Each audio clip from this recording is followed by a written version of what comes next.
Hello po, medyo mahina po talaga yung net at nagtry ako ng iba. Hallelujah. Ulitin po natin yung itong ating pag-usapan.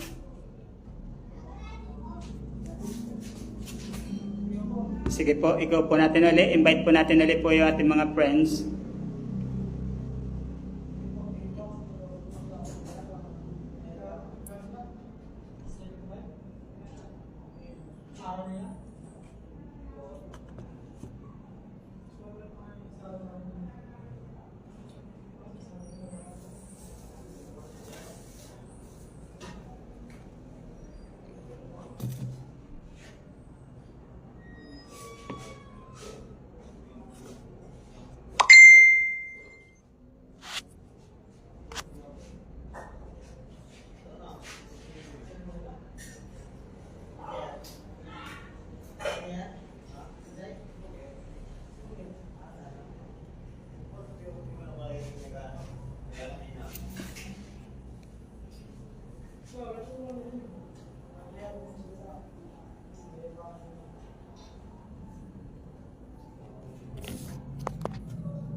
Hello po sa inyong lahat.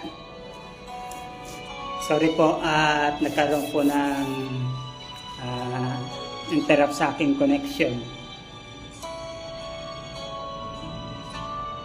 Kaganina po yung mga patotoo ko kung gaano kabigat sa aking puso yung mga desisyon na narito ako. Masasabi ko na hindi siya naging madali para sa akin na pumunta ko rito.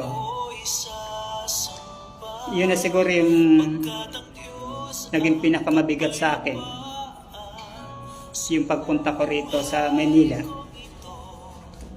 Ang totoo, hindi lang siya, ulitin ko yung kaganina, sabi ko nga, hindi lang siya isang araw, hindi lang siya isang linggo, hindi lang isang buwan na pinag-iisipan ko yung mga bagay na ito. So, mabigat, totoo, talaga mabigat. At sabi ko nga, isa lang yung sinasabi ko sa sarili ko na huwag baguhin ng Diyos yung planong mayroon ako ngayon. Hanggang sa pagdating ko rito na huwag talagang babaguhin ng Panginoon yon. Kasi alam ko na maraming hamon, maraming pagsubok, at yung pinakamabigat na sinasabi ko nga po kaganina, yung kahit alam ko na magsisimula na yung gawain sa Badian ng tent makers, anniversary, at yung birthday ng bunso ko. Pero lahat yon masasabi ko na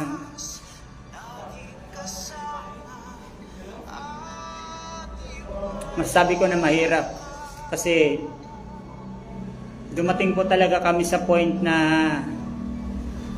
siguro masasabi ko na kami lang ba, Panginoon, ang nakakita ng mga pagsubok namin ito.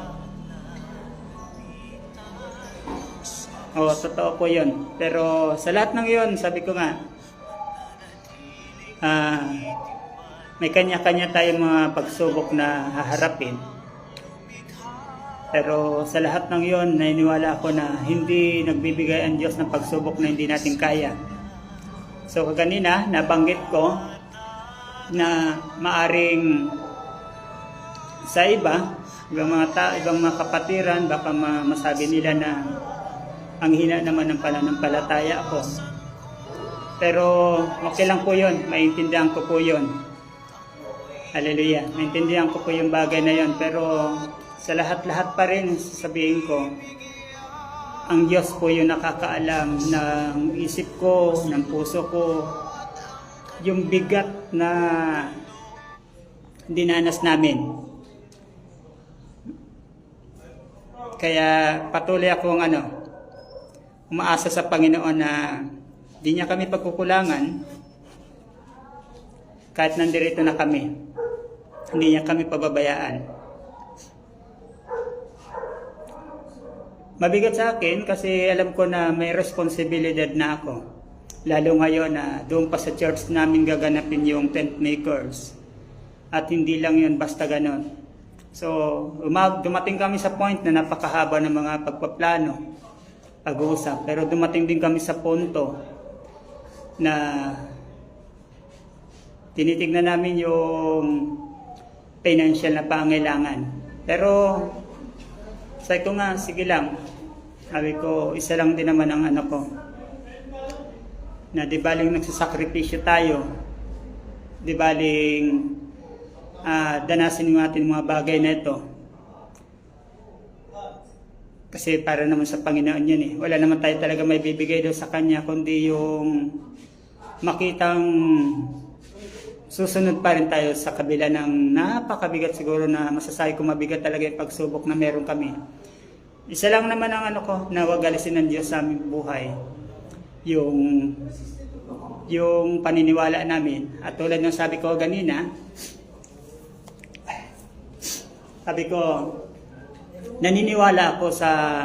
patuloy ako naniniwala sa ating pong pamunuan, lalo na kay Pastor Aldwin. Buo po yung pagtitiwala ko. No? At hindi po yun basta-basta mawawala. At patuloy akong, sabi ko nga, kahit nandirito na ako sa dakong ito na Manila, sabi ko sa Panginoon na, Lord, huwag mo babaguhin yung plano ko. Yung plano ko bago ako umalis ng Bicol, hanggang sa dumating ako rito, sabi ko, Lord, huwag mo babaguhin yung plano ko. Na maging full support ako sa gawain, na maging pakinabang yung trabaho na mayroon ako ngayon. Totoo po yun. Yun po yung isa sa mga ko na susuportahan ko yung gawain. Alam ko hindi magiging sapat yung mga bagay na yun, pero totoo, yun lang yung isa sa mga paraan na nakikita ko. Pero ikay nagagala ko pa rin na matuloy yung mga gawain doon. At yung mga kapatiran namin, nag-update talaga kami. At ilang linggo ko rin kasi itong ipinaunawa sa kanila na sa ko, pag-pray niya rin ako. At maunawaan din nila. So, ngayon, ang mga testimony ko ito, nawa hindi magbigay din sa inyo ng kailangan, kundi magbigay ito ng kalakasan ng pagpapatuloy. Marami tayong gagawing sa sakripisyo sa buhay natin. Marami tayong desisyon na maaring sa tingin natin tama, pero idulog lang natin sa Panginoon. Hallelujah. So, yung pinag-aaralan po natin, kung tayo po darako po doon, una-una po, doon po tayo sa recap. Ang totoo, hindi pa ako nakakapag-attend ng church nung nakarang linggo lang, itong linggong nagdating, hindi pa ako naka-attend ng gawain. At doon, nakikinig naman po ako sa live stream na tulad nito. Lalo na yung mga naka-schedule nitong mga nagdaang araw is puro mga taga-Antipolo Church. At ito rin po yung mga karugtong na maaari ko pong ihatid sa inyo. Patungkol po sa hallelujah. Atin po inaaral sa Acts 17. So bago po yan, ako po muna ay mananalangin sa Panginoon. Salamat dakilan Diyos. Salamat sa biyaya at habag mo. Salamat po Panginoon dahil ang panahon at oras, Panginoon. Ikaw po, Panginoon o Diyos, ang nagtatakda. Ang bawat sandali, Panginoon, na kami, Panginoon, ay lalakas at hihina, pero nananatili ka, Panginoon. Sa kabila ng mga pagsubok at kahirapan, Panginoon, nariyan ka rin, Panginoon. At higit sa lahat, Panginoon, ang oras nito, Panginoon, ay ang pagpapahayag, Panginoon, ng mga salita mo at pagkakaunawa, Panginoon, ayon, Panginoon, sa kalooban mong nais iparating sa amin, dakilang Diyos. Pagpalain mo, Panginoon, ang mga tao na nakikinig, Panginoon, sa mga salita mo, sapagat ito yung nais, Panginoon, ang nakikinig at nananampalataya at ang nagsasagawa ng mga salita mo, Panginoon. Hallelujah. Dakilang Diyos, pagpalain mo, Panginoon, ang gabing ito, na ito, Panginoon, ay maging kalakasan, maging kagalakan namin. Hallelujah. Dakilang Ama, salamat po sa iyo, Diyos, ang papuri, ang parangal, magpakailanman. In Jesus' name, Amen. Hallelujah. Sige po, babasahin ko pong muli yung ating pong konteksto sa Acts 17. Yan, Acts 17.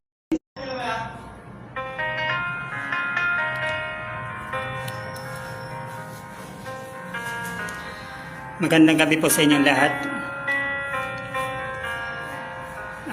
Magsimula po tayo para po sa ating pong Speak Life na sa days ng 69 days. Pwede na po tayo mag-invite natin mga friends, classmate, at sa mga pamilya natin lalo. Although doon sa mga kamag-anak natin na halos nakakalimutan din nila minsan ng Panginoon. No? Huwag po tayo mapagod mga ganun. Siguro mga 5 minutes before bago tayo magsimula.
Hello po sa inyong lahat.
Wala pa.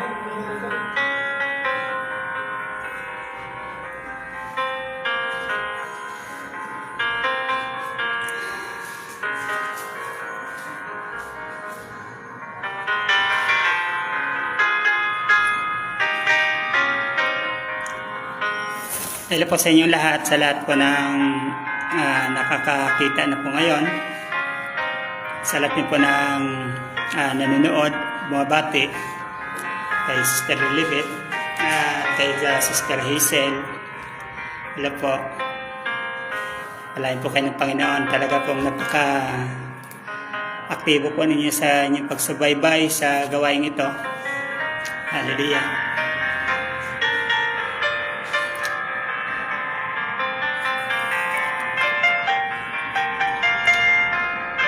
Sige po, magsisimula po tayo. Una po, ako po ay papasalamat muna sa Panginoon sa biyaya ng Lord. Ang totoo, talagang sabi ko, ako rin ay dumaranas ng kalungkutan, kabigatan. Lalo ngayon, isang testimony na nalulungkot nga ako na panahon na kung saan ginaganap ngayon sa Church ng Badian ang tent makers at anniversary doon po sa aming church.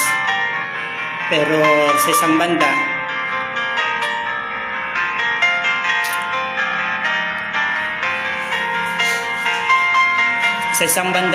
wala ko.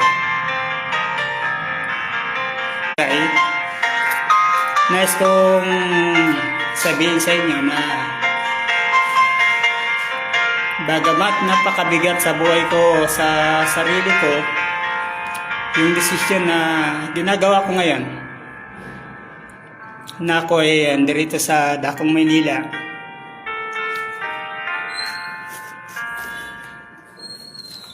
para siguro sa mga pangailangan. Totoo, aminin ko, isa sa mga naging challenge o yung mabigat is ngayon ko lang ito naranasan. Sabi ko na yung maging isang pastors na may pinagkakatiwala sa iyo. Tapos, marami kang bagay na pwedeng isakripisyo. So, mabigat dahil sabi ko nga, yung gawain sa Badian is tsaka pa ako napunta rito sa Maynila. Ang totoo, dumanas din kami ng siguro talagang sobrang mga pagsubok. Pero lahat naman yun na unawaan namin at naniniwala kami na hindi ito binigay ng Diyos para subukin lang kami, kundi para pagtagumpayan. So mabigat at yun po yung nararamdaman ko ngayon at totoo, halos hindi ko nga mapigilan at naiiyak din naman ako. Pero sa lahat ng ito,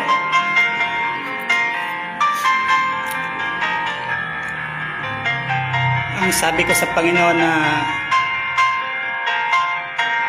nawa, wag akong magkulang, wag akong magkasala sa Kanya.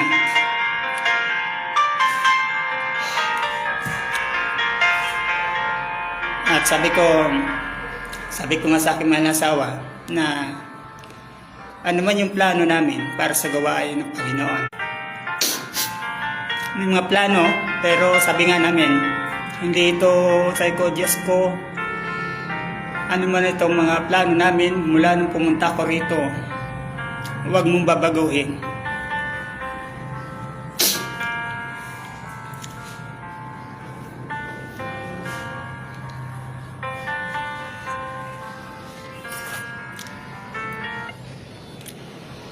At ako ay nakikisa pa rin at naniniwala sa ating pamunuan, lalo-lalo na sa ating mga pastor, to Pastor Alvin.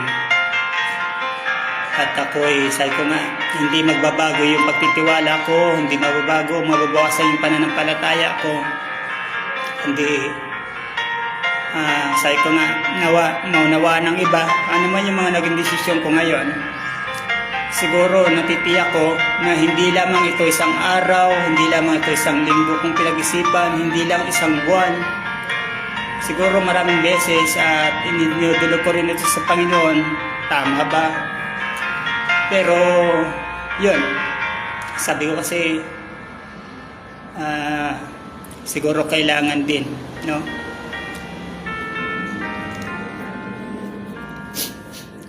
Ito po ay pagsubok, pero sabi ko nga, yung pagsubok, kailangan natin ito harapin para maging kalakasan natin, saan tayo mahina. Kaya alam ko, sabi ko nga, baka sabi ko, naisip ko, siguro yung iba nag-iisip na sasabihin nila, naku, ang hina naman ng pananampalataya ni Pastor Bong, no?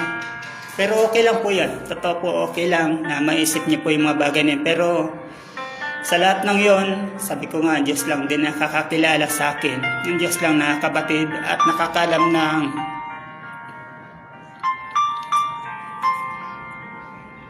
iniisip ko ngayon o ng puso ko.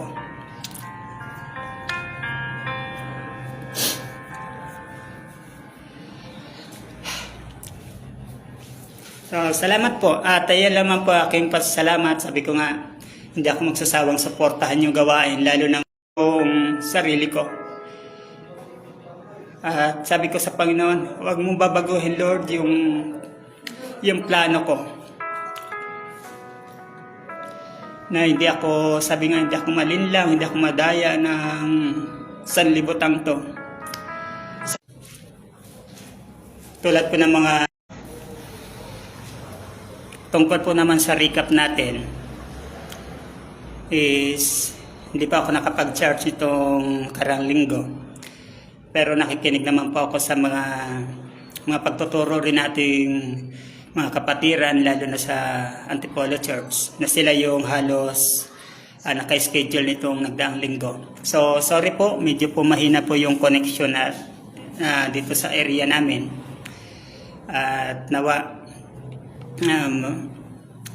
makapagtiis po kayo sa akin. Hallelujah. Dako na po tayo sa ating pong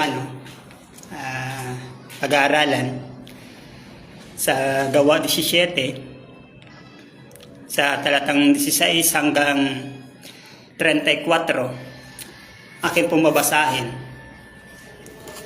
Sabi po rito, habang sila sa Timoteo, hinihintay ni Pablo sa Atenas, napansin niyang puno ng mga Diyos-Diyosa ng lungsod.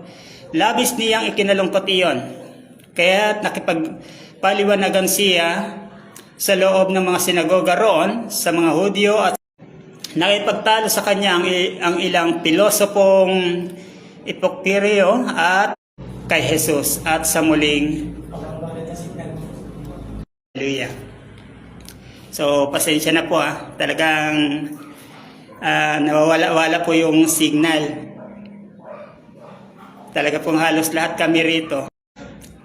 Sabi rito sa 19, siya isinama nila at iniharap sa kapulungan ng Areopago at tinanong, maaari bang malaman namin kung ano itong bagong aral na tinuturo mo? Sabi niya rito, bago sa aming pandinig at sinasabi mo kaya't nais naming malaman ang kahulugan nito. Sapagkat walang ginabi rito, ay isa sa mga napansin doon ni Pablo, ang sinasabi niya rito na yung mga kanyang mga napansin, hindi kaibahan sa atin si Pablo na sa kanyang mga napapansin tulad din natin na bang tayo nagsisiyasat at kung paano natin makikilala ang tunay na Diyos. No, napakahalaga kasi rito yung pananampalataya at pagtitiwala natin, pagkakilala natin sa Panginoon. Hindi lamang ito bumabatay sa yung pananalita o pagtuturo ng iba, kundi andoon tayo sa punto ng pagsisiyasat at yung paano natin malalaman kung tayo ba ay nasa katotohanan. So sa kabuuang talata, nagkakaroon sila ng mga pag-uusap o pagtatalo. Normal po, lalo ngayon sa panahon ngayon, normal, lalo na yung pilosopo, filosofiya ng mga tao, is nagiging normal ito. No? Lalo na kapag ang tao is yung sarado na yung kanilang isipan o sila yung mga deboto na, sila is yung sabi nga, talagang yun na lang yung kanilang paniniwalaan. So, hindi sila handang tumanggap ng bagong aral. So, sa atin, ang sabi nga ng karamihan, open-minded naman ako, or sabi nga, sige lang, magturo ka lang, pero ang totoo, kahit na anong sabihin mo sa kanya, dahil digan sa ating pananampalataya, mga aral, marami tayong maririnig ng mga tagapagturo, o yung sinasabi natin na darating yung panahon na lalabas yung mga antichrist. Ang sinasabi natin yung antichrist dito is sila yung mga bagamat sila nakakilala sa Panginoon, maaaring naranasan nila ang kabutihan ng Panginoon, alam nila ang salita ng Diyos, pero sila yung mga nagbibigay daan para tayo madaya. Pero sa atin, ang ginagawa ni Pablo, patuloy siyang nagpapaliwanag tungkol kay Jesus. No? Kasi matatandaan natin si Pablo, hindi naman niya talagang nakita ng Jesus, so magitan na lamang ng kapangyarihan ng Panginoon. No? Doon siya nagpakita kay Apostol Pablo. Pero sa atin ngayon, dahil sa dami talaga ng mga pilosopo, mapapansin natin noon, kung ikaw nga naman ay gagawa, sabi rito, hindi daw mahi. No? Ang sabi ng mga pilosopong iba, na yung ginawa naman daw nilang mga rebulto is hindi nila hinugis sa ibang anyo, kundi ito daw ay o larawan ng Diyos naman ang kanilang ginagawa. Pero napakalinaw kasi na sinasabi rito na hindi siya sasambahin sa pamamagitan ng mga anumang mga larawan o ginawa ng kamay o anyo. So kung ikaw pala sasamba noon, ay mas maganda yung panahon noon. No? Ibig sabihin, kung ang panahon noon ako ikaw sasamba lamang sa ginawa ng kamay, mas maganda yung mga panahon sa kapanahon ni Daniel. No? Kasi ang ginagawa nilang mga rebulto is mga ginto. So napaka-social o yayamanin para sa iba. So sa ngayon, kahoy-kahoy na lang, bato-bato na lang, or larawan-larawan, pero hindi yun ang kinalulugdan ng Panginoon. No? Isang tanong na sabi, sinasabi kasi ng pilosopo na larawan nga ng imahe daw, yun yung hitsura niya na kanilang ginagawa. Kaya sinasamba nila. So, yun ay pagiging pilosopo. Pero sa kabilang banda, bahin sa pamamagitan ng mga inanyuan o ginawa ng tao o ng mga hinugis ng mga kamay, sapagkat ang sabi ng Panginoon, siya ay Espiritu. Unang Korinto, sabi rito sa Unang Korinto 6:19-20, hindi ba ninyo alam na ang inyong katawan ay templo ng Diyos, ang Espiritu Santo na nasa inyo na tinanggap ninyo mula sa Diyos? So, ang sabi rito, napakaliwanag na hindi sa pamamagitan ng mga inanyuan o hindi daw na napakalayo ng Panginoon sa atin, condition. No, wala ka man sa church ngayon o wala ka man sa mga hindi ka man nakakapag dalog minsan dahil sa napakaraming kadahilanan, pero ang Diyos daw nasa ating puso. No, hindi ito nalalayo o hindi mo kailangan humanap ng lugar o ng larawan para sambahin ang Panginoon. Hallelujah. So, napakahalaga na tinanggap daw natin ang Espiritu ng Panginoon. Hallelujah. So, makikita natin, mayroong mga plano kasi ang Panginoon. Sabi ng Panginoon sa Jeremiah 29:11, sapagkat nalalaman ko ang mga pag-iisip na aking iniisip sa inyo. No? Ibig sabihin, sa simula pa lang, mayroon ng plano ang Panginoon sa atin, kasi nabanggit niya doon na bawat isa sa atin, nabanggit niya dito sa Gawa 17, nang sabi niya na noon pinalagpas po niya yung mga pagkakasala ng tao, yung kawalang kamalayan ng mga tao, na siguro nag-iisip tayo na okay lang hanggang Napakahina po ng signal ko dito. No? Sige po, pagpapatuloy ko po na sinasabi ng Panginoon na minsan hinayaan ng Diyos na tayo'y yung parang nababaliwala lang siya. Pero sabi ng Panginoon, itinakda niya na dapat ang lahat ng tao, saan man dako, saan man lugar, tayo ay makapagsisi. No? Gaano ba kahalaga yung pagsisisi? Yun yung pong tanong, no? Gaano po ba kahalaga na tayo makapagsisi, makahingi ng tawad sa Lord? At gaano kahalaga yung pagpapatawad ng Panginoon sa atin? So, napakalaga yon, no? Isa po yung tanong na napakabigat kasi ang tanong, sabi ng Panginoon, hindi naman niya kailangan yung mga bagay na meron sa atin eh. Hindi rin niya kailangan yung mga ginagawa natin o yung bibigay natin sa Kanya. O anumang yaman na meron tayo. Tayo yung may kailangan. Yun po yung pinaka maganda, no? Na ang sabi kasi ng Panginoon, siya yung bagamat siya yung Diyos, siya yung lumikha nitong sanlibutan, siya nananahan sa doon sa langit, pero hindi siya nanahimik, no? Ito yung pinagmamalaki ni Pablo na ang ating Panginoon is nagkatawang tao para lang sa atin. No, napakahalaga na tayo makapagsisi, napakahalaga na mapatawad tayo ng Panginoon kasi yun yung gustong iparating sa atin ni Apostol Pablo dahil yun ang nais ng Panginoon na lahat tayo makapagsisi at makahingi ng tawad at maranasan natin siya, no? Kasi tayo tao lang, no? Kung mapapansin natin, saan ba nagmula ang Diyos? Pero tayo alam natin kung saan tayo nagmula. Saan nagmula ang tao? Saan nagmula? Pero mayroong mga bagay na natin alam kung paano gumawa ng lupa. Tama, no? Hindi natin kayang gumawa ng lupa. So, hindi rin natin kayang gumawa ng isda. So, maraming bagay na makikita natin na totoong may Diyos. Pagsisisi nais ng Panginoon. At ang sabi niya, saan man dako ng lugar. Ang ibig sabihin, sa lahat ng lugar, sa lahat ng bansa is, kahit saan ka mapunta, is laganap talaga yung kasamaan. No? Ibig sabihin, hindi ka makakaiwas. No? Kahit saan ka pumunta, ibig sabihin, makikita mo doon. Kung ulitin ko po,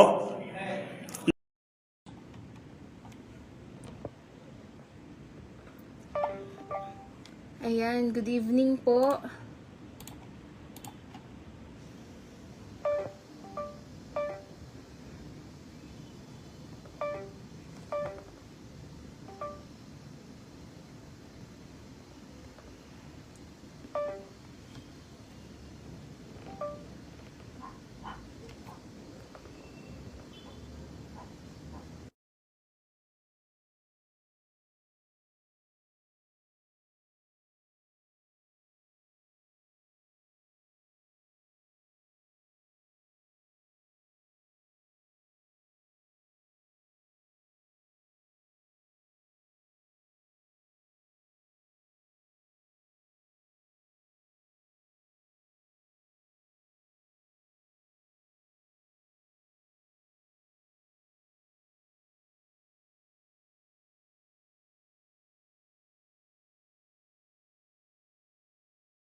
Ayan, hello po.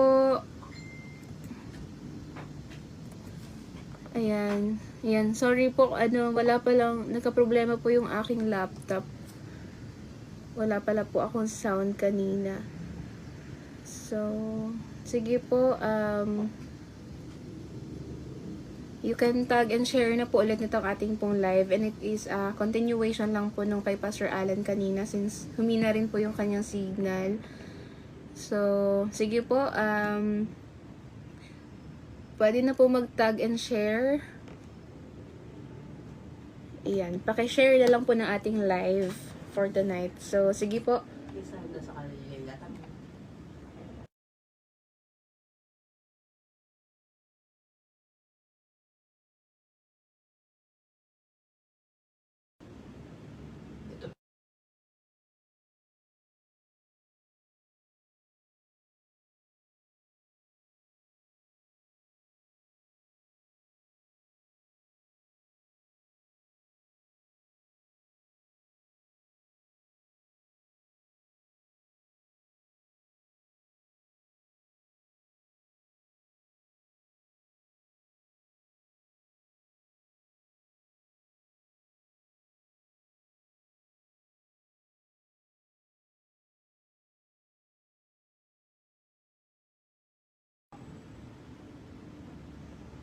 Hello po.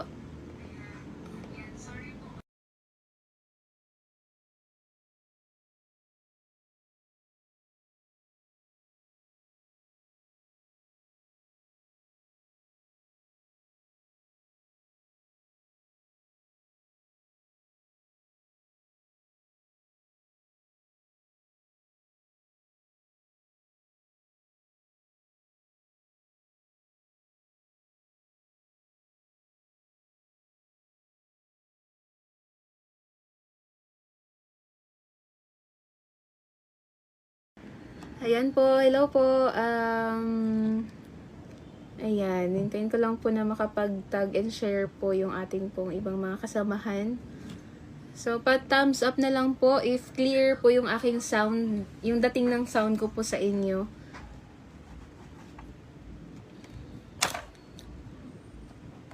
Ayan, pakita naman po na yung mga thumbs up.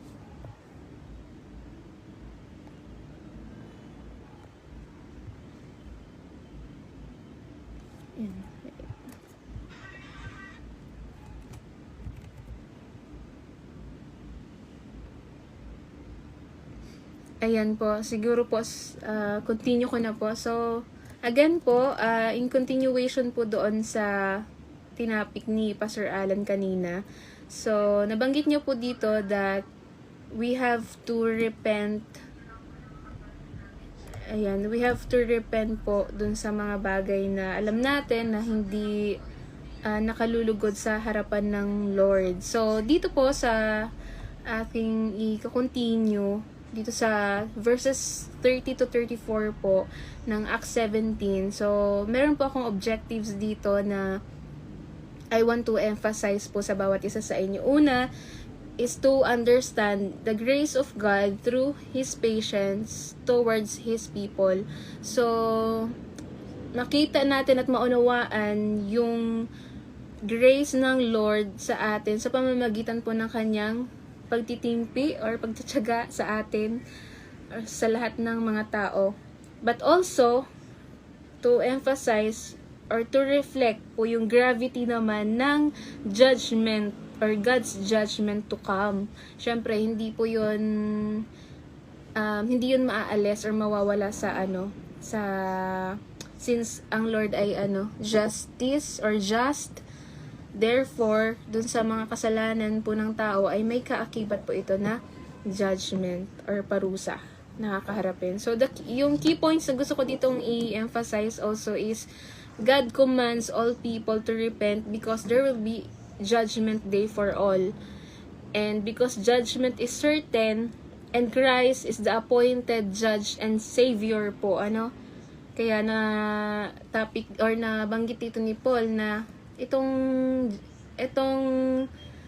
unknown God na hinahanap ninyo or hindi ninyo kilala, kaya nakalagay po, naka-quote sa kanya unknown God kasi hindi nila alam kung sino ba itong Diyos na to. And pinakilala siya ni Paul dito sa mga taga-Athens po. So, to give you Basahin ko po yung sinasabi dito sa Acts 17, verses 30 to 34. Sabi dito, in the past, God overlooked such ignorance, but now He commands all people everywhere to repent. For He has set a day when He will judge the world with justice by the man He has appointed, which is Jesus Christ. He has given proof of this to everyone by raising him from the dead. When they heard about the resurrection of the dead, some of them sneered, but others said, "We want to hear you again on this subject." At that, Paul left the council. Some of the people became followers of Paul and believed. Among them was Dionysius, a member of Areopagus, also a woman named Damaris, and a number of others. So, dito po I want to share with you yung pagiging patient ng Lord, at the same time is yung pagiging just niya. Okay, so sabi sa verse 30, God overlooked the times of ignorance, but now commands all people everywhere to repent. This means po that God was patient talaga sa ating pong mga tao before yung coming of Jesus Christ. So, ang ginamit dito sa King James na version po is overlook, which communicates God's patience. Ano po, it does not mean na talagang, hindi ibig sabihin po nito na tipikit mata ang Panginoon sa atin pong mga kasalanan. So, hindi po yung ibig sabihin nun. Ang ibig sabihin lang po talaga nito is, God is patient, and He is given us time to repent po talaga before yung judgment day, before yung pagbabalik po ni Jesus Christ or the second coming of Christ. Kaya this period po talaga na tayo namumuhay dito sa mundo is a grace from God, kasi binibigyan niya tayo ng pagkakataon na makapagsisi po sa ating mga pagkakasala, whether you are unbeliever or believers. So He did not immediately execute final judgment sa bawat isa on every instance na magkaroon tayo ng error or pagkakasala sa Kanya. So, sabi din po yan sa 2 Peter 3 verses 9 to 15 na nagtitimpi ang Panginoon sa atin. So, basahin ko lang po.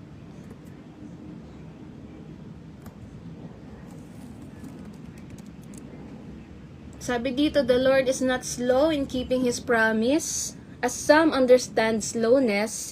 Instead, He is patient with you, not wanting anyone to perish, but everyone to come to repentance.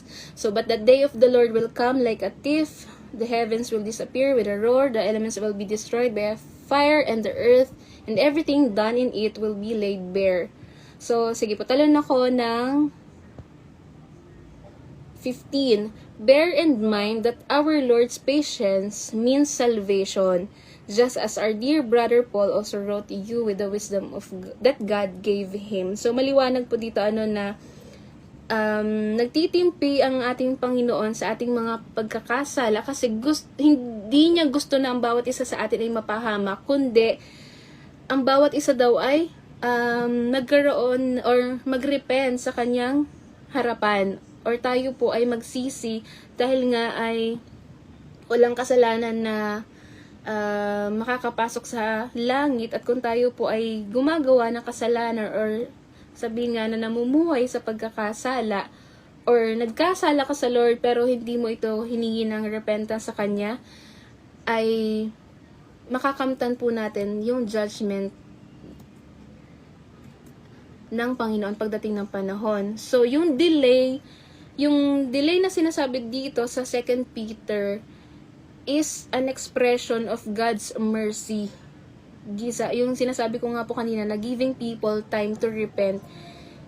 And tayo na mga mananampalataya, He is giving His servants time to proclaim naman din yung gospel, or to share yung gospel sa lahat ng tao before yung final judgment. Kaya po, isa sa magiging palatandaan bago bumalik ang ating Panginoon ay yung ma-preach yung Kanyang salita sa lahat ng dako ng mundo o sa bawat sulok ng mundo. Kasi para walang excuse ang lahat ng tao na ay hindi namin narinig yung salita mo, walang nagturo sa amin. So para walang excuse ang mga tao sa harapan niya. Kaya sabi doon, bago dumating ang wakas, ay maipapangaral muna ang ebanghelyo ng Diyos. That's why ito rin po yung ginagawa ng mga apostol, yan ni Peter, nila Paul, to proclaim and to preach po yung gospel of Jesus Christ, which also right now ay the very purpose po of Christians or ng mga servants of God to teach and preach the gospel upon all nation. So, ang nagiging problema lang po is yung wrong mindset ng bawat tao, kadalasan, lalo na po ang mga, yung nagsasabing, or yung mga, sabihin natin na hindi pa nakakilala sa Panginoon ay, may mindset ang ilan na, kapag mabait ka, automatic langit ka, kaya hindi na sila maghahangad pa, or kumbaga, kontento na sila sa buhay na meron sila kasi, basta mabait ka, basta nagbibigay ka, or basta generous ka, okay, mapupunta ka sa langit. Hindi ka, kumbaga ay, yung ibang kasalanan na gawa mo, hindi na yung magbe-bear kasi basta mabait ka or gumagawa ka ng mabuti. Pero sabi nga po, kindness apart from the Lord is wala po yung kakabuluhan sa harapan ng Panginoon. Isa pang wrong mindset na meron po ang ilang tao or ibang tao is ang Diyos ay pag-ibig at hindi siya magpaparusa. Dahil nga pag-ibig siya, tinatanggap niya kung ano tayo sa kanyang harapan, naiintindihan niya, nauunawaan niya ang isa't isa, ang nararamdaman ng isa't isa. Pero sabi ko nga po, hindi nagtotolerate po ng pagkakasala ang Panginoon. Hindi niya itotolerate yung isang bagay na against sa kanya. And that isang bagay na against sa kanya ay yung pagkakasala po. Hindi kailanman yan ito-tolerate ng Panginoon kasi ayaw niya nga dyan. Kaya nga po yung pagiging just ng Lord is yung wrath na ibubuhos niya sa sanlibutan pagdating ng panahon is expression daw ng kanyang pagiging makatarungan dahil nga siya ay banal at wala sa kanyang karumihan. So, yun yung isang problema po sa mindset ng tao. Alam natin kapag ang Diyos ay pag-ibig ay hindi na siya magpaparusa sa atin, which is wrong kasi ang kabayaran ng kasalanan po ay kamatayan. So, isa pang bagay na wrong mindset ng kadalasan ay kahit mananampalataya. Hindi ko po alam, not sure if may ganitong mindset pa, pero I think so. So, isang bagay pa na is yung hindi pa naman siguro ako mamamatay kasi may pinapagawa pa ang Panginoon. So, we'll never know po kung sino yung mabubuhay pa kinabukasan at kung sino yung hindi. So, hindi pa naman siguro ako mamamatay kaya pwede pa ako maging complacent.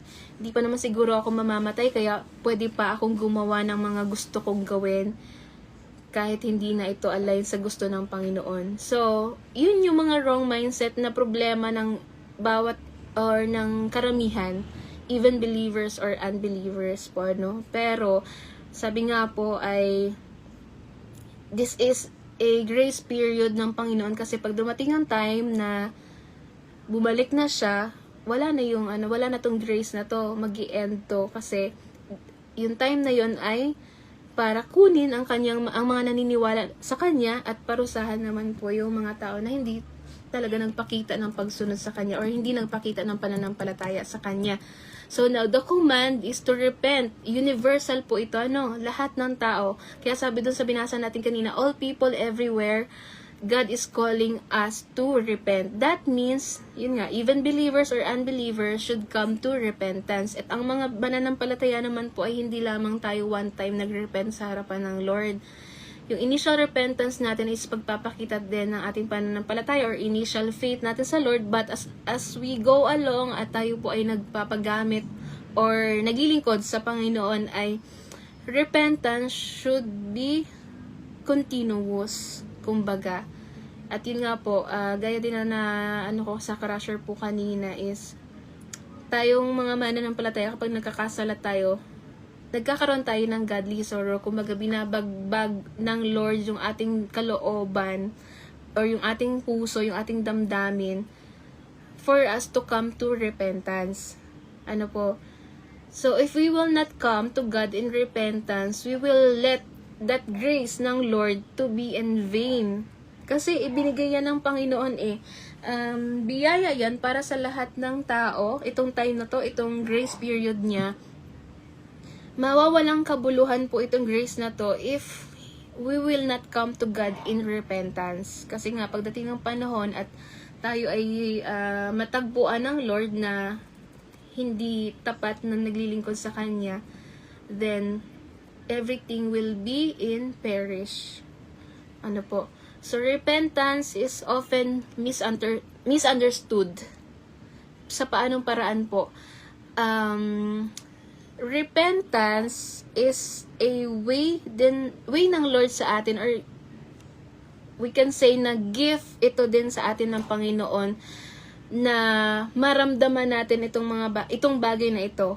Ano po? Kasi without din yung work ng Lord sa atin to repent, ay hindi talaga tayo magre-repent, or without yung acknowledging sa Kanya na siya yung may-ari ng lahat ng bagay at siya yung magpaparusa pagdating ng panahon. So, sabi dito, while we are the ones who must actively choose to repent and believe, this process results, sabi ko nga po, sa mga mananampalataya, God first works within us, and He is drawing us to Himself. That's why kapag tayo po ay nagkakasala, kahit man sa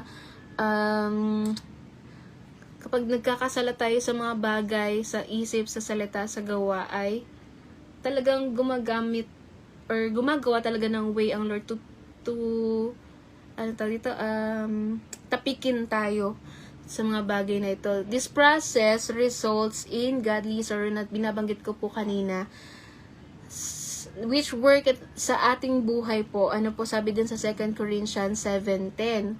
So, now repentance is yung sinasabi nga po na metanoia or pagbabago po ng ating pag-iisip, or simply turning away from sin.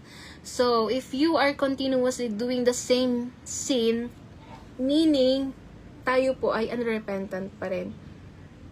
Ano po? So, kung yung mga bagay na tayo nagkasala sa Panginoon pero mapapansin natin parang paulit-ulit din siya na nangyayari, or paulit-ulit natin siyang ginagawa, it is mocking the Lord na. And also, baka hindi ka talaga nagrepent, or sabihin natin unrepentant ka pa rin kapag itong mga bagay na to ay nangyayari pa rin or ginagawa mo pa rin. Ano po? So, sabi, regret is different from repentance, or regret is not a repentance. Kasi ang regret pwedeng diba, nakagawa ka ng pagkakasala sa Panginoon, pwede kasing pinanghinayangan mo lang yung naging halimbawa, syempre hindi naging maganda ang result noon kasi ang pagkakasala po ay may consequence yan. May panghihinayang ka lang doon sa bagay na ginawa mo kasi syempre, yun nga, sabi ko may kapalit. But, this not necessarily mean na pinagsisihan mo yung bagay na yon. Ano po? Kasi kung repentant ka, or kung talagang nag-repent ka, meron yung pagbabago ng direksyon. Kumbaga, wala na yun, hindi mo na uulitin yung the same sin that you are doing. Ano po? Ayan, para lang tayo, naalala ko yung yung sinabi ni Pastor last time na, para lang tayo kung ganito yung nangyayari sa atin, para lang tayo nasa loop na paikot-ikot lang tayo. Akala natin ay umaalis tayo dun sa loop na yun, pero ang totoo ay hindi. Paikot-ikot lang tayo. Kapag dumating ulit yung panahon na na-expose ka sa ganitong bagay, ayan, ulit na naman. Na-commit mo na naman yung ganong pagkakasala. So, hindi ganon. So, regret is different from repentance. Just like Judas, ano po, sa Matthew 27:3-5, nakaramdam si Judas ng remorse. Kaya nga niya isinauli yung silver Kasi, hindi dahil nag-repent siya. Kasi kung talaga nag-repent siya, he turned to God that time. Pero hindi So, remorse, nagkaroon lang siya, he felt remorse, pero hindi talaga siya naging repentance. Kasi yung evidence ng repentance should be drawing near to God and acknowledgement na siya ay may pangangailangan sa Panginoon dahil siya ay nagkasala. So, kaya dito, I want just to emphasize yung part na while today is still called today, let us repent. Hanggat may bukas, or hanggat may tinatawag pang ngayon. Ano po? Because judgment is certain, sabi sa 31, He has fixed a day on which He will judge the world in righteousness by a man whom He has appointed, which is yung tinutukoy si Jesus Christ. And of this, He has given assurance to all by raising Him from the dead. So, why do we need to repent? Yung gaya ng sinasabi ko nga kanina na, because there will be a judgment day sa lahat ng tao. We will all face God's righteous judgment. And this phrase po na kinote ni Apostle Paul ay coming from Psalm 9 verse 8. Nang sabi doon, He rules the world in righteousness and judges the peoples with equity. So, sabi ko nga po ay just ang Lord, and ito ay expression ng, yung judgment na gagawin niya ay expression niya dahil siya ay expression niya doon sa expression ng kanyang pagkagalit doon sa pagkakasala po ng tao. Ano po? So, bakit sabi dito, yung isang bagay na pinatotohanan din ni Paul sa mga taga-Athens po is that Jesus Christ alone, since hindi nila tawag dito, parang empty or blanco sa mga taga-Athens kung sino yung unknown God na yun. And nakita naman po natin doon sa mga upper verses kung paano ipinakilala ni Apostle Paul si Jesus. Bilang siya ay creation, the sustainer, and siya yung Diyos na hindi gawa sa kamay ng tao. And that's isang bagay na tinukoy niya dito is yung this Jesus Christ ay hahatol sa buong mundo, and also He resurrected. So sabi dito, Jesus alone has the right to judge the world, not only because He is God and all things exist for Him, but also kaya kaya the authority and yung isang bagay na Jesus Christ ay has the right to judge the world po is dahil siya ay naging nagkatawang tao, at sa kanyang pagiging tao ay naranasan niya yung temptation, naranasan niya yung he endured suffering po pero hindi siya nag-complain. Nabuhay siya pero hindi siya nagkasala. And therefore, dun sa bagay na yun, sabi sa Hebrews 4:15, sa mga bagay na yun, naiintindihan tayo ng Lord dun sa mga bagay na pinagdaraanan natin kapag tayo dumaranas ng suffering, kasi siya din naman ay nakaranas nun. That's why isang bagay din na hindi ko alam kung matawagin na nag-qualify, kasi siya naman talaga ang may karapatan na humatol, ay dahil nga daw is naranasan niya yung mga bagay at na-overcome niya. Kaya walang excuse ang mga tao sa bagay na yun, dahil si Jesus Christ ay napagtagumpayan niya nga yung kasalanan. And that's Him being perfect to be the judge of this world. So God has set a day that there will be judgment day sa lahat ng tao. So yung pagre-resurrect ni Jesus Christ is sabi nga po ay fulfillment din ito ng plan ng salvation ng Lord for us.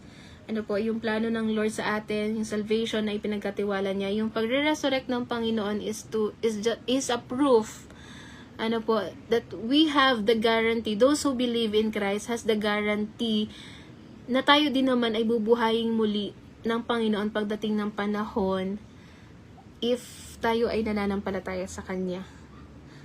So sabi dito sa verse 32, nung narinig nitong mga tao yung resurrection about Jesus Christ, may mga naniwala, may mga nag-mock kay Paul, may iba naman na parang sabi ko nga, yung dalawang tao nga po dito, grupo ng tao na tinutukoy is yung na naka-encounter ni Paul is the Epicureans and the Stoics, which sa kanila, kailangan nila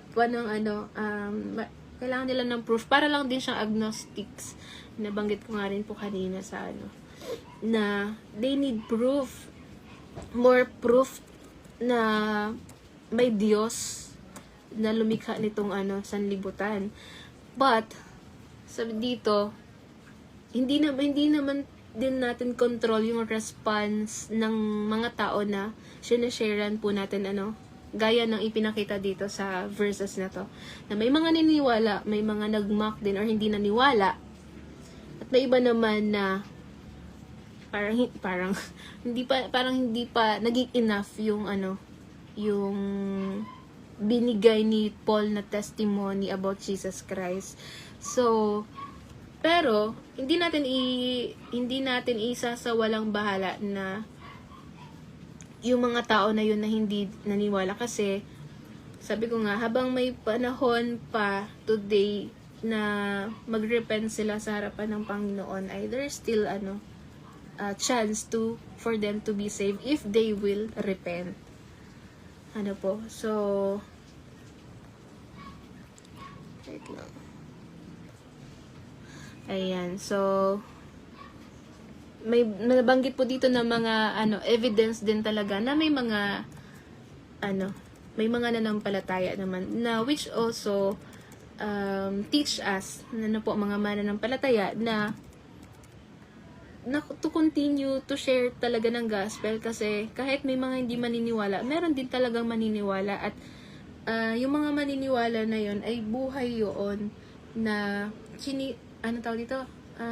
chine-cherish ng Lord yung life ng bawat isa.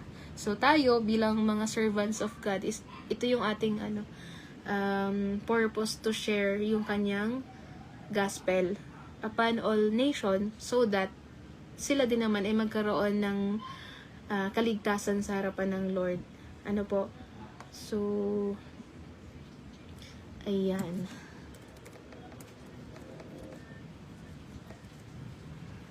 So, ayan po. Dun ko po tatapusin yung ating tawag dito, Speak Life for tonight. Since bigay na rin po ng ng mga insights po and si Pastor Alan kanina. So, this is just a continuation po ng kanya nasimulan po. So, sige po. Before ako mag-end, tayo po muna lahat ay mag-closing prayer. Samahan niyo po ako sa pananalangin. Kung nasaan man po kayong dako ngayon, let us pray sa harapan ng Lord. Sige po. Hallelujah, Lord Jesus. Dakilang Diyos, Ama, pinupuri po kita at nasasalamatan sa gabing ito, sa almost 69 days, Panginoon, ang aming pong Speak Life. Salamat sa patuloy po na iyong kabutihan, sa patuloy na pagsusustain mo sa bawat isa, at sa mga salitang ito na patuloy mo itinuturo sa amin. Kaya hinihiling namin, Lord, na ikaw ang patuloy na kumilos sa bawat isa na nakakapanood, Panginoon, ng live na ito. Yung everyday na live streaming namin ay magkaroon po talaga ng impact sa bawat isa, at ito ay kung ano man yung kakulangan sa puso at isip ng bawat isa, hayaan mo, Panginoon, na makita namin yung great need namin sa iyo, for us to really rely or magkaroon ng full dependence sa iyong harapan, Panginoon. At sa mga bagay na ito, Lord, ay magkaroon ng mag-reflect ang bawat isa sa mga kanilang naririnig, at tulungan mo kami na patuloy na maipahayag ang salita mo kahit sa pamamagitan ng platform na ito, Panginoon, ay ma-share namin yung gospel mo at maipahayag, Panginoon, sa lahat ng tao yung iyong pag-ibig na dinala at ipinapakita sa bawat isa. Yung grace, Panginoon, ay binibigay mo sa amin. The time for us to repent, Panginoon, at hindi namin sayangin yung chance na yan, Panginoon, na ibinibigay mo sa amin. Naway patuloy mo kaming baguhin, aming mga puso at isipan. Ito ay makakonform lamang sa iyo, at maibigay namin, Lord, ang aming mga buhay bilang isang haing buhay, kalugod-lugod at kasiyasiya sa iyong harapan, Panginoon. Patawarin mo kami sa lahat ng aming pong mga pagkukulang, sa amin pong mga pagkakasala, O Lord. Patuloy mong i-align ang aming mga desisyon, ang aming mga pag-iisip sa iyo lamang, Panginoon, sa iyong mga salita. At patuloy na maturuan ang aming puso na maghanap at magpakumbaba sapagkat wala kaming magagawa kung kami, Panginoon, na hiwalay sa iyo. Kaya i-bless mo ang gawain na ito, ang live streaming na to hanggang sa 100 days nito, Panginoon. At gayon din, we are hoping and praying, Panginoon, na hindi lamang dito matatapos itong live stream na to, Panginoon, bagkus ay may mga tao na mabibless din, Panginoon, sa pamamagitan ng gawain na ito or ng project na to, Panginoon. Kaya, Ama, sa iyo ang papuri, pasasalamat sa tanging pangalan ng Panginoong Jesus. Amen. Ayan po, magandang gabi po sa bawat isa. So, ayan, dako na po. Salamat po sa mga nag-tune in tonight. Ano po, so, ayan, dako po tayo ngayon sa ating mga shoutout. Ayan, so, hindi na po ako, ano po, no? Ay, sorry. Ayan, so, sige po, ito po ay mga ano ko pa kanina. Sorry, hindi ko na po. Ayan, salamat po sa pakikinig at sa pag-tune in ngayong gabi kay Ate G. Alam ko po ay kayo ay may practice ngayon dyan sa church, pero salamat po sa pag-tune in. Kay Brother Ryan, Sister Susan, Ninang. Ayan. So, magandang gabi po sa inyo dyan sa Japan. Kay Ate Weng, kay Ate Lai, kay Tita Ninang, Heidi Partulan, ayan, from Uzbekistan. So, kay Brother Jeff, kay Ate Betchay from Morocco, magandang gabi, ate. So, kay Mama Chi, ayan po, maraming salamat po sa pag-tune in. Kay Ian, kay Domson, ayan, Doms, kumusta? Ayan, shout out sa kay Domson na nasa Taiwan, ayan. Kay Brother Sandro, kay Brother Samuel Lahoy, kay Desiree Mascardo, hello sa'yo, magandang gabi. And sino to? Reason or Manosa? Hindi ko po alam kung paano ko siya babanggitin. At kay Althea from Burias po. Ayan, magandang gabi sa inyo dyan, Sister Althea. Kumusta po? Kumusta mo po kami dyan sa ating mga kapatid dyan?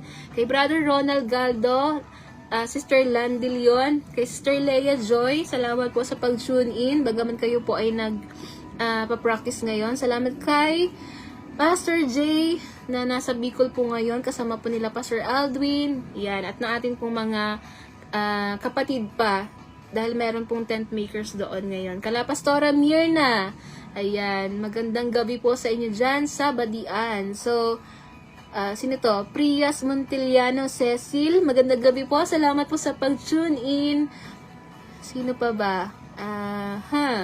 Kay Tita Vicky, magandang gabi, tita. At yan, syempre, kay Pastor Alan po, maraming salamat po, Pastor. Ayan. At kanino pa ba? Sa ating pong mga pastor sa Bicol, Pastor Carl, Pastor Bertie, at kay Pastor Vicente, Pastor Al, magandang gabi po sa inyong lahat. At sa mga kapatid po natin dyan sa Bicol, alam ko po medyo hirap pa yata po sila sa kuryente ba or sa signal, pero magandang gabi po sa inyo. Ayan, sino pa ba? Sister Janet, magandang gabi. Salamat sa pag-tune in. Gayon din po kay Brother Jan Flores. Ayan. Sino pa ba? Kay Kuya Ed. Magandang gabi po, Kuya Ed. Salamat po sa pag-tune in. Nakikita ko po yung comment mo kanina. Maraming salamat po. Sino pa ba? Ayan. Kung wala na po akong nakalimutan, eto. Jan Impoy Gomez. I think, hindi ko alam kung kapatid ba to ni Janet. Ayan, magandang gabi po sa inyo dyan sa Masbate. Ayan. So, kung wala na po, maraming salamat po sa pag-tune in sa ating pong 6 days, 69 ng ating 100 days Speak Life live streaming. And tomorrow po, abangan nyo naman po si Sister Chi Lumen para sa day 70 ng ating pong Speak Life. Maraming salamat po sa inyo lahat sa pag-tune in. God bless you po.